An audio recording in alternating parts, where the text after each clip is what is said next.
Hi, this is Greg Vincent, editor of AgWeb. I'm here today with Mike Walston, who is the editor of Landowner Newsletter, John Phipps, the host of U.S. Farm Report. We're turning the tables a little bit on you today, John, and Bob Utterback, Farm Journal economist and president of Utterback Marketing. We're going to talk about the cash rent situation. And Mike, the land value or the land county averages for cash rent, USDA just released those. You had some interesting observations about what you saw. That's right. It's the second year in a row that USDA has been doing this survey of producers, and they asked what the average price they paid for cash rent as of the end of the year, and that data was just released. And what we saw was it looked like there was a decrease in total responses, and we also saw in several counties where the average rate went down. And I kind of question that, because I think that's not the trend that we're seeing generally in cash rents.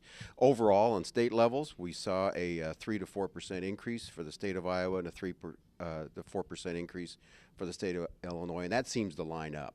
But the difference I saw was that for the state average for Iowa, for instance, they came up with a 175 state average. The Iowa State University does a survey, and the prior year they had an average of 185. So we're seeing some downside pressure, I think, on the what's being reported to USDA. Again, it's all coming from farmers, and these guys have some opinions on what's happening there. Well, I think it's problematic. I think the one point you raised, that the response rate is down. The first year, I think people just sent it in. The second year, we thought, what is it that we're handing over? So there could be several things going on. We could be gaming the system, knowing that if nothing else, we're going to raise CRP rental rates, take land out of production. Do we really want to do that?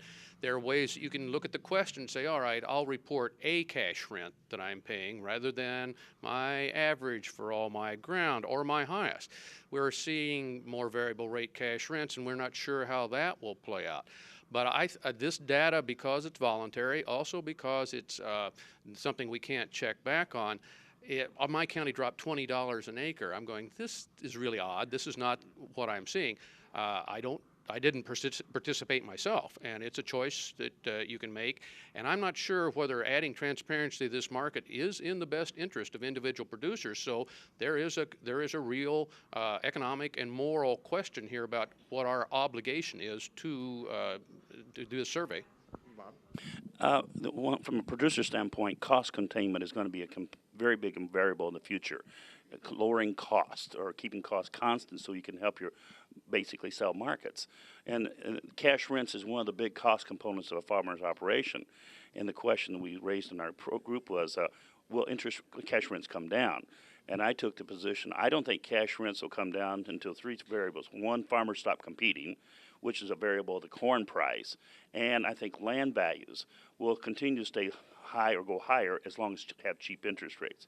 Because when you look at, I had a farmer friend, he's offered $6,500 to sell land close to where I'm at. He says, what am I going to do with $3.5 million at 1% interest when I can make almost 6.5 to 7% on land values? Cash rents at $200. So that pressure, I think, is going to keep cash rents firm until we see interest rates take up or corn prices go. I think we got to have both of them to happen for cash rents to come down. Land values, pressure on land values? Right, but I also think just like the stock market, because of asset inflation, this is just like you said, you're not going to consume that $3.5 million. You're going to reinvest it. Where else are you going to get it? We're going to push our P to E, that would be the rent to the land value, to levels. We used to talk about a 4 to 5% return. I think we're going to start crowding that to a 2 to 3%. We simply cannot push cash rents up a whole lot higher, mostly because we have seen surprisingly strong land values, and you can't, the rents cannot rise at the same rate, but the land values just remain remarkably powerful in my area. But Bob's first point of competition, Yeah, and I don't think competition ever goes away. We've talked a lot about here in the Farm Journal family about succession. And we saw this in the 70s. You bring a child back to the farm, and your competitive instinct just takes a quantum leap, and you're willing to take risks that you would not take, whether it's wise or not. I'm undergoing this myself, and I'm making sure that I understand what's going on in my brain. But we're going to make a hole for this young person to come in, and we're going to throw ourselves onto the spears if necessary to do that. So you've added a competitive pressure simply because of a good thing that we wanted to have happen in agriculture, and that's young people coming back. And we saw this in the 70s. Now, Bob, not arguing good or bad, but in answer to your question to your farmer saying, or will rents go down? When you look back, you just don't see a time where cash rents go down. Now, we've got a lot more ground being cash rented now than we had in the 70s and 80s. But when we had the downturn in land values in the 80s, I think you only had 1 year where Yeah, I was one of the few cash rents in our area, and it was a 3-year lease, and that was the one time. But because it was a blind sealed bid, I was still. Everybody else dropped, and I was still over the market. So it's really hard to do that. You have imperfect, asymmetrical market information. You don't know what the landowner knows. So most of us are erring on the side of probably way aggressive. Another variable is one thing that's going to help the farmer as the yields go up. His cost per bushel, in my budget models, I'm using between 85 cents to $1.25 for land costs, and it's been staying in that region. The yield goes up, and that's one of the offsets for the higher cash rents is you get more bushels per acre, so you can afford more. John, I'm going to come back to you on this, but I want to have Mike touch on variable rents and what you're seeing from the landowner perspective, and then John, I know you've got some perspectives on that. There are variable rents out there, but it's a very small portion of the marketplace. I don't think it's even 5% total. But it is trying to grow. They are trying to grow it. The difficulty is so many of the landowners just don't understand it, or they're not in a position to understand it.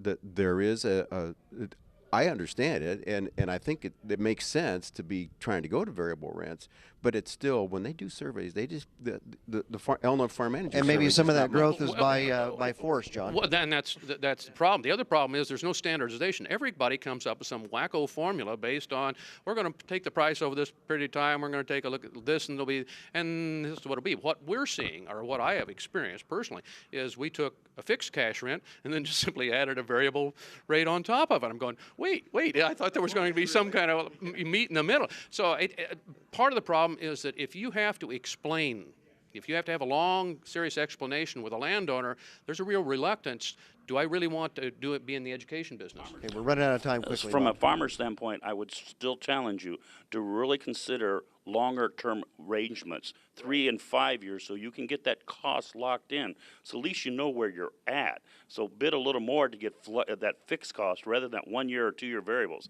And so I think the farmer is going to have to bid up to get that control of land, and I would encourage him so, because that'll make you a better marketer if you know where your costs are at. John, we got about a minute here, but would a longer-term arrangement and a variable rent agreement make more sense to you as a farmer? No offense to Bob. Market risk is not my risk. My risk is land tenure, and we try to go at least 3 years. We have now worked out ways through other arrangements to go to 10 and 12-year leases at enormous cost, quite frankly. But it's just, you can't build any kind of sizable operation where every spring you have or fall or sometime you have a jump ball, and suddenly you have no idea where the market's going to be. So I think you're right. Land tenure. Premium, you think, to get that? Well, we're putting in $500 to $600 an acre on tile, and I figure we'll recapture that in about 3 years, and then the rest of it will be not gravy, but at least what it does give us is a 10-year period to make a stronger relationship based on something other than one check in the spring. All right, we're going to have to cut it off there. We've run out of time. We could probably spend a day talking about this, but we're here at the Farm Journal editorial meeting with these three gentlemen, and thank you very much.